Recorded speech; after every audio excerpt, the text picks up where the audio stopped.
بسم اللہ الرحمن الرحیم۔ سلسلہ دروس احیاء العلوم، آج ہمارا درس نمبر 56 ہے۔ 55 دروس الحمدللہ ہمارے مکمل ہو چکے۔ نماز کو جماعت کے ساتھ ادا کرنا اور اس میں جو فضائل و مسائل تھے ہم وہ بیان کر رہے تھے پچھلے دروس میں، تو وہی سلسلہ آگے بڑھاتے ہیں۔ ایک مسئلہ یہاں پہ سماعت کیجئے کہ ایک شخص ہے، وہ مسجد کے اندر آیا اور اس نے آ کر کیا کی، تنہا نماز کو ادا کرنا اس شخص نے شروع کیا۔ جیسے ہی اس نے وہ شروع کی اپنی تنہا نماز، اگر اس نے پہلی رکعت کا سجدہ نہیں کیا اور جماعت کھڑی ہوگی تو اس شخص کے لیے اپنی تنہا نماز کا توڑنا مستحب ہے۔ وہ اپنی نماز کو توڑ کر کیا کرے، جماعت کے اندر شامل ہو جائے۔ یہ اتنی فضیلت ہے اس کے اندر کہ تنہا شخص نے اگر پہلی رکعت کا سجدہ ادا نہیں کیا تو مستحب ہے، بہتر ہے، اچھا ہے اس کے لیے کہ وہ کیا کرے، اپنی تنہا نماز چھوڑے اور آ کر کیا کرے، جماعت کے اندر شامل ہو جائے۔ جماعت جب قائم ہوگی تو اس کا علم ہمیں کیسے ہوگا، کیسے پتہ چلے گا کہ جماعت قائم ہوئی، اور اس کی بنیاد کیا ہے، بیس کیا ہے کہ جماعت قائم ہو گئی۔ علماء کہتے ہیں، اس کے اندر فتاوی جات کے اندر یہ بات موجود ہے کہ جماعت قائم ہونے سے مراد مؤذن کا تکبیر کہنا نہیں۔ مطلب ایک شخص تنہا نماز پڑھ رہا ہے تو وہاں پہ تکبیر کھڑی ہوئی تو اس سے جماعت قائم نہیں سمجھی جائے گی اور وہ شخص اپنی نماز کو نہیں توڑے گا، بلکہ جماعت کا شروع کرنا جماعت کا قائم ہونا سمجھا جائے گا۔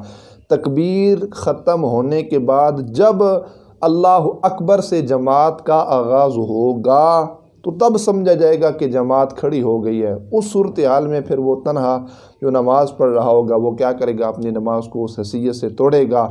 اگر پہلی رکعت کا سجدہ نہیں کیا تو وہ توڑ دے گا، اگر سجدہ کر لیا تو پھر کیا کرے، بہتر یہ ہے کہ وہ 10 رکعتیں اپنی جو ہیں وہ مکمل کر لے۔ اللہ اکبر۔ نماز جب وہ توڑے گا، تنہا شخص ہے، وہ نماز پڑھ رہا ہے، اب اس نے نماز کو توڑنا ہے تو وہ کیسے توڑے؟ کیا پہلی رکعت کا اگر سجدہ نہیں کیا تو کیا بیٹھ جائے، دونوں طرف سے سلام پھیرے، نہ پھیرے، کیا کرے؟ تو کہتے ہیں نماز توڑنے کے لیے بیٹھنا ضروری نہیں ہے، بلکہ کھڑے ہو کر بھی کیا کرے، ایک طرف سلام پھیر کر وہ شخص اپنی نماز کو توڑ سکتا ہے، اور نماز کو توڑ کر کیا کرے، وہ شخص جماعت کے اندر شامل ہو جائے۔ جماعت قائم ہونے پر نماز توڑنا اس وقت ہے جس مقام پر نماز پڑھتے ہوں، کہ جس جگہ پر نماز آپ پڑھ رہے ہیں وہیں پہ کیا ہو، جماعت کا قیام ہو، وہیں پر جماعت کھڑی ہونی ہو، اس صورت میں تو آپ نماز توڑ سکتے ہیں۔ اگر گھر میں نماز پڑھ رہے ہوں اور جماعت مسجد میں ادا ہو رہی ہو، جماعت کا تعلق مسجد کے ساتھ ہے، آپ گھر میں نماز ادا کر رہے ہیں، یا ایک مسجد میں آپ تنہا نماز پڑھ رہے ہیں اور جماعت کا قیام دوسری مسجد میں ہو رہا ہے، تو اس صورت میں نماز کا توڑنا یہ ضروری نہیں ہے، توڑنے کا حکم نہیں ہے۔ اگرچہ پہلی رکعت کا سجدہ نہ کیا ہو پھر بھی آپ کیا کریں، اپنی تنہا نماز کو شروع کریں تو تب توڑیں گے جب اسی مقام پر کیا ہو، جماعت ادا کی جا رہی ہو۔ اللہ اکبر۔ اب اس میں مزید جو چیزیں ہیں، فجر یا مغرب کی 1 رکعت پڑھ چکے، فجر کی ٹوٹل 2 رکعتیں ہیں اور مغرب کی 3 رکعتیں ہیں، 1 رکعت آپ نے ادا کر لی، جماعت قائم ہوئی تو کہتے ہیں فوراً توڑ کر جماعت کے اندر شامل ہو جائیں، اگرچہ دوسری رکعت شروع کر چکے ہوں۔ 1 رکعت مکمل کی، دوسری رکعت کو آپ نے شروع کیا تو کہتے ہیں فوراً ایک طرف سلام پھیر کر اس کو توڑ کر آپ جماعت کے اندر شامل ہو جائیں۔ البتہ دوسری کا سجدہ کر لیا تو اب دو نمازوں میں توڑنے کی اجازت نہیں ہے۔ اگر دوسری کا سجدہ مغرب میں دوسری کا سجدہ کر لیا، پھر پیچھے 1 رہ جائے گی، اس کو بھی آپ ادا کر لیں، یا فجر کی ٹوٹلی 2 رکعتیں جب دوسری کا سجدہ ادا کر لیا تو اب نماز کو توڑنے کی ضرورت نہیں، بلکہ تحیات وغیرہ پڑھ کر اپنی نماز جو تنہا وہ پڑھ رہا ہے اس کی کیا کرے، تکمیل کریں۔ کہتے ہیں اب 2 نمازوں کو توڑنے کی اجازت نہیں ہے، فجر اور مغرب کو، اگر دوسری کا سجدہ کر لیا اور نماز پوری کرنے کے بعد نفل کی نیت سے بھی وہ شخص جماعت کے اندر شامل نہیں ہو سکتا، دونوں نمازوں کے اندر۔ اللہ اکبر۔ مغرب میں اس وجہ سے کہ 3 رکعتیں نفل کی نہیں ہیں، اب مغرب میں وہ نفل کی نیت سے شریک نہیں ہو سکتا کیونکہ 3 رکعتوں میں نفل نہیں ہے، اس میں علماء نے اختلاف کیا، لیکن بہتر یہ ہے کہ وہ شامل نہ ہو، اور مغرب میں نفل کی نیت سے شامل ہو گئے تو برا کیا۔ یہ کہتے ہیں کہ اگر وہ شامل ہو بھی گیا تو شخص نے کیا کیا، برا کیا۔ امام کے سلام پھیرنے کے بعد ایک رکعت اور ملا کر 4 کر لیں۔ اگر امام کے ساتھ سلام پھیر دیا تو کیا ہو گیا؟ نماز فاسد ہوگی، اور تو کیا کر لیں؟ 4 رکعت قضا کر لیں۔ اللہ اکبر۔ اگر نفل یا سنت غیر مؤکدہ کہتے ہیں شروع کیے تھے، جماعت قائم ہو گئی تو نفل یا سنت غیر مؤکدہ توڑنے کی اجازت نہیں ہے، بلکہ 2 رکعت پوری کر لیں اگر پہلی کا سجدہ نہ کیا، اور تیسری رکعت پڑھ رہے ہوں تو کیا کر لیں؟ 4 پوری کر لیں۔ تو یہ وہ ساری صورتحال ہیں جہاں جس بنا اور جس وجہ سے کیا کر سکتے ہیں، ہم اپنی تنہا نماز کو چھوڑ کر جماعت کے اندر شامل ہو سکتے ہیں۔ اب اس میں مزید جو فضائل، پیچھے بھی ہم نے جماعت کے حوالہ سے فضائل کو بیان کیا، لیکن مزید اس میں کچھ اور چیزیں۔ ایک جماعت اگر ختم ہو چکی تو دوسری جماعت بھی کی جا سکتی ہے۔ مطلب مسجد کے اندر ایک گروپ آیا، پہلی جو جماعت ہوئی جس میں عمومی طور پہ محلے والے نماز پڑھتے ہیں، جو باقی جو ہمارے پکے مقتدی ہوتے ہیں، جو ریگولر نماز پڑھتے ہیں، انہوں نے کیا کیا؟ ہمارے ساتھ نماز کو ادا کیا۔ جماعت ختم ہوئی تو ویسے کوئی گروپ آ گیا، 2 4 5 بندے آ گئے، ان میں ایک صاحب شریعت بندہ بھی موجود ہے۔ اب وہ کیا کریں کہ آ کر اپنی کیا کریں؟ دوسری جماعت بھی کروا سکتے ہیں۔ لیکن جہاں پہ پہلی جماعت ہوئی، جس مقام پر امام نے مصلی بچھا کر پہلی نماز کو ادا کیا، اپنی جو نماز جماعت کے ساتھ ادا کی جاتی ہے، ریگولر جو مساجد کے اندر اہتمام کیا جاتا ہے، اس سے ہٹ کے آگے پیچھے کر کے ایک شخص کھڑا ہو جائے، امامت کا فریضہ سر انجام دے، اور باقی جو 2 4 اس کے ساتھ ہیں وہ پیچھے کھڑے ہو کر اپنی دوسری جماعت کروا سکتے ہیں۔ اس میں کوئی حرج نہیں۔ حرج تب بنے گا جب پہلی جہاں پہ جماعت ہوئی اسی مقام پر کھڑے ہو کر جماعت کروانا، اس میں حرج بنے گا۔ لیکن آس پاس سائڈ پہ آگے پیچھے ہو کر دوسری جماعت بھی کروائی جا سکتی ہے، اس کے اندر کوئی حرج نہیں ہے۔ حضرت سیدنا ابو سعید خدری رضی اللہ تعالی عنہ سے روایت ہے، ایک صحابی مسجد میں حاضر ہوئے۔ اب یہ استدلال ہو رہا ہے حدیث پاک سے۔ اس وقت نبی پاک صلی اللہ تعالی علیہ وآلہ وبارک وسلم نماز پڑھ چکے تھے، سرکار مسجد میں نماز پڑھ چکے تھے، ایک صحابی رسول صلی اللہ علیہ وسلم حاضر ہوئے۔ نبی اکرم صلی اللہ تعالی علیہ وآلہ وبارک وسلم نے خوبصورت جملہ ارشاد فرمایا۔ سرکار فرماتے ہیں، ہے کوئی جو اس پر صدقہ کرے، کوئی ہے جو اس پر کیا کرے؟ صدقہ کرے، یعنی اس کے ساتھ نماز پڑھے۔ صدقے سے مطلب اس کے ساتھ نماز پڑھے اور اس شخص کو جماعت کا ثواب حاصل ہو۔ تو کہتے ہیں ایک صاحب حضرت سیدنا ابو بکر صدیق رضی اللہ تعالی عنہ اٹھے اور حضرت سرکار ابو بکر صدیق رضی اللہ تعالی عنہ نے کیا کیا؟ ان کے ساتھ نماز کو ادا کیا، تو ان کو جماعت کا ثواب ملا۔ اب ملا علی قاری علیہ رحمہ اس حدیث پاک کے تحت فرماتے ہیں کہ یہ جو سرکار نے فرمایا کہ ہے کوئی شخص جو اس پر کیا کرے؟ صدقہ کرے، اس سے کیا مطلب ہے؟ اس سے کیا مراد ہے؟ کہتے ہیں صدقے سے یہ مراد ہے کہ کوئی شخص ہے جو اس کے ساتھ کیا کرے؟ بھلائی کرے، اور احسان کرتے ہوئے کیا کرے؟ اس کے ساتھ نماز پڑھے تاکہ اس کو جماعت کا ثواب مل جائے۔ مطلب صدقے سے مطلب یہ ہے کہ ہے کوئی جو اس پر بھلائی کرے، اس پر احسان کرے، اور اپنا وجود اس کے پاس حاضر رکھے اور نماز ادا کرے، اپنے وجود کو اس کے ساتھ رکھے تاکہ اس شخص کو بھی کیا ہو جائے؟ جماعت کا ثواب حاصل ہو جائے۔ اللہ اکبر۔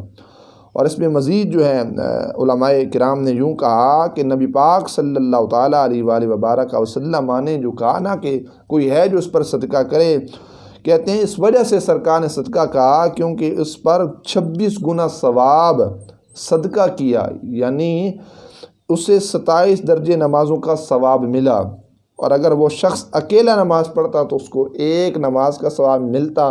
مطلب 26 جو نمازوں کا ثواب ہے وہ ایک دوسرا شخص اس کے نامہ اعمال کے اندر ڈال رہا ہے۔ اللہ اکبر۔ تو یہ ہم صدقہ کریں، اپنی جو ہے نا استطاعت سے کیا کریں؟ اس کی مدد کرتے ہیں، اور بھلائیاں اور ثواب کا جو ذخیرہ ہے وہ اس کے کیا کرتے ہیں؟ ہم نامہ اعمال کے اندر ڈالتے ہیں۔ اللہ اکبر۔ تو یہ وہ چیز ہے جہاں پہ مطلب جماعت دوسری کروائی جا سکتی ہے، اور اگر کوئی شخص ایسا موجود ہو تو اس کو ایسا کرنا چاہیے۔ اب تعلق ہو چاہے جماعت کا ہو یا چاہے نماز کا ہو، اس میں مزید ہٹ کر، اس موضوع سے ہٹ کر جو بالخصوص دیکھا جائے ہماری جو سستی ہے وہ کس انداز تک ہے؟ میلے کوچیلے اور کام والے کپڑوں کے اندر ہم کیا کریں گے؟ نماز کو ادا کریں گے، چاہے وہ جماعت کے ساتھ ہو یا اکیلے۔